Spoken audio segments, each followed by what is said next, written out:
Hi everyone, today we're going to be using modelling clay to make a little clay model. You can make your own doughs to make little models as well. You can use a salt dough if you've ever used salt dough before. What I can do on the Facebook is put a recipe for a salt dough on if you want to use that. I'm going to use artistic modelling clay today. And I'm going to make a cat. You can use, to put pieces together, we're going to use a bit of structure, so I'm going to use a cotton bud. You could also use a toothpick or something that's cylinder. Obviously I need to cut off very carefully the bud parts so that I've got my little structure stick here. I'm going to start with the head. I'm going to make a cat today, or a tiger, and I'm going to roll it. The easiest way to roll a dough or a clay is to roll it in the palm of your hand, and there we go. Got a nice perfect cylinder there. And then I'm going to kind of roll this one, so this is a rectangular shape. I'm going to roll it this way around so that we've got more of a longer body. There's his head, and we'll just check the proportions. That doesn't look too bad.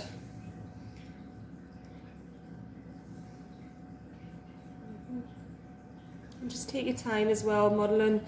You can get a little bit frustrated sometimes, but just taking your time is really important. So I want it a bit of a triangular shape. It's going to be a little cat. I've got my little triangular shape. There, you can add lots more detail. I'm going to use black, and I'm going to put little black stripes on it. And again, you might think, oh, well, that's quite a lot of, that's not much dough. It's actually quite a lot, because dough goes really, or clay goes really far, especially when you kind of shape it. So from that, took a little bit off, and I've got a really big piece. And I'm going to put stripes on.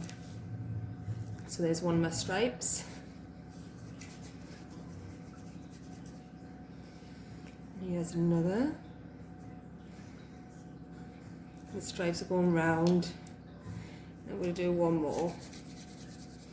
Like a tiger.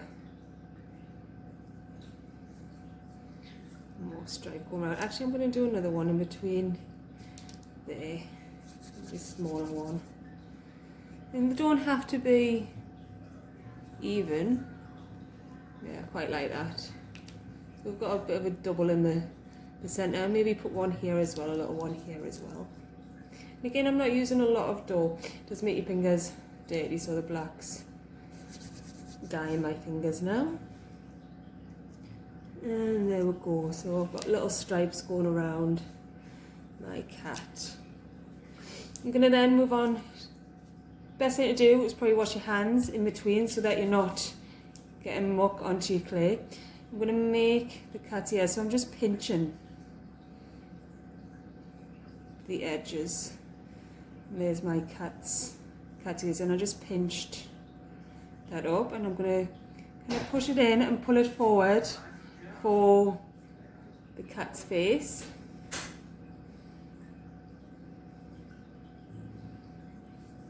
And there, so I've kind of got that little face there. I'm going to use a little bit of black as well, again, just for his little nose. I'm just rolling a little circle. A little nose there, a little button nose. And again, I'm just going to roll for his mouth. Hands are really good when you're working with clay. Your hands are an amazing tool, because you can just pull out. That's a little bit long. And there we go. There, I've added his little mouth. One's a little bit. So I've added the little mouth, and then I've used some tools to get a bit of texture. Sometimes when you buy clays, you actually get some tools free with them, so I got these free. And I'm just pressing in to make the whiskers. Like that. You can see it there. Just try and get it from unblurring. Kind of. And there and there. And then using some white, I'm going to make the eyes, and then what I can do later on, once it's dried, I can use a coloured pen to just add a bit more detail to the eyes. There we go. I'm just going to have a little play around the ears, make them less dog-like, more cat-like. Whenever I'm doing animals, either start off as one animal and then they end up with as a completely different animal.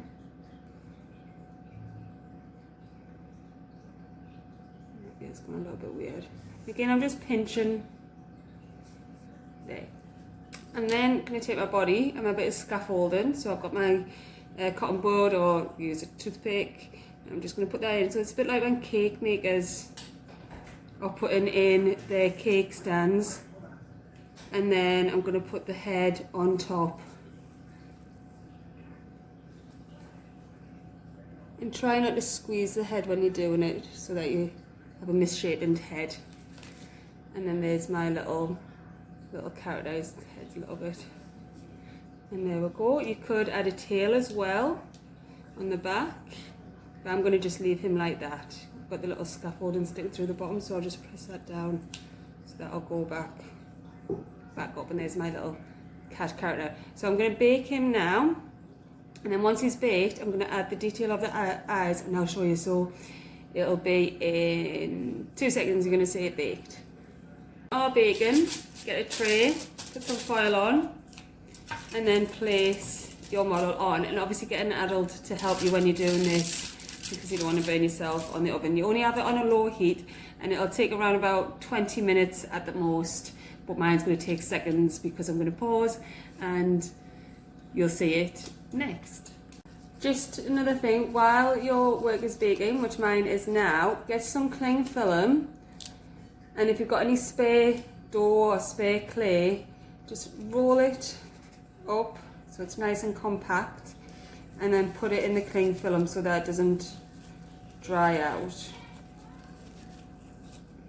And you can keep it and make other animals, creatures, aliens, monsters for a later date. Right, so here's the little fella. He's now been baked and he's cooled down, so make sure that you do cool down before you start working on him again. So like I said, I'm going to do some detail on the eyes. So I'm going to use a green pen.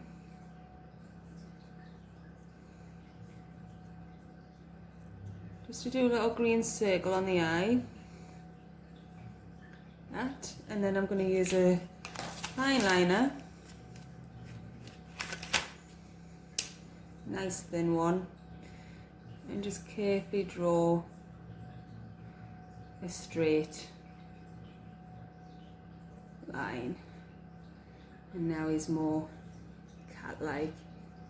And I can actually, because I used a toothpick, sorry, not a toothpick, a cotton bud, I can turn his head so he's a bit movable.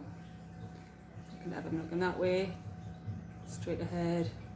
Can't really have him looking that way because you can just see it there. If I can, completely opposite way around if I wanted to.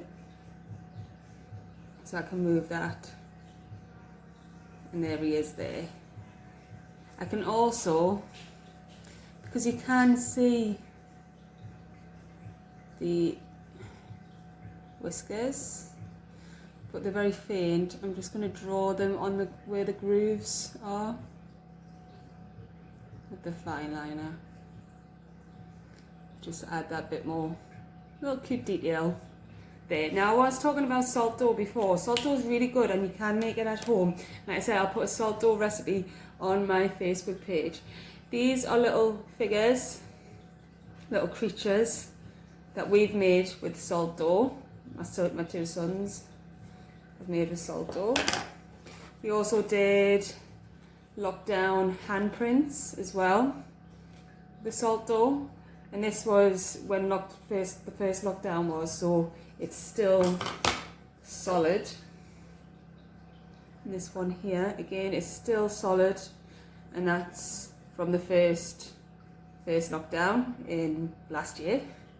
So they're a year old and they're still, like I said, solid. These are a year old as well. And they're still very vibrant in colour. You could varnish them to make them a bit shiny as well. Could also varnish this little fella to make shiny as well. which I think I will do. But yeah, have a go at making your own dough, salt dough, or have a go at artist clay and create some excellent little figures, and I would love to see them. So please send me some of your pictures, and please like the video as well and subscribe if you can, and thank you.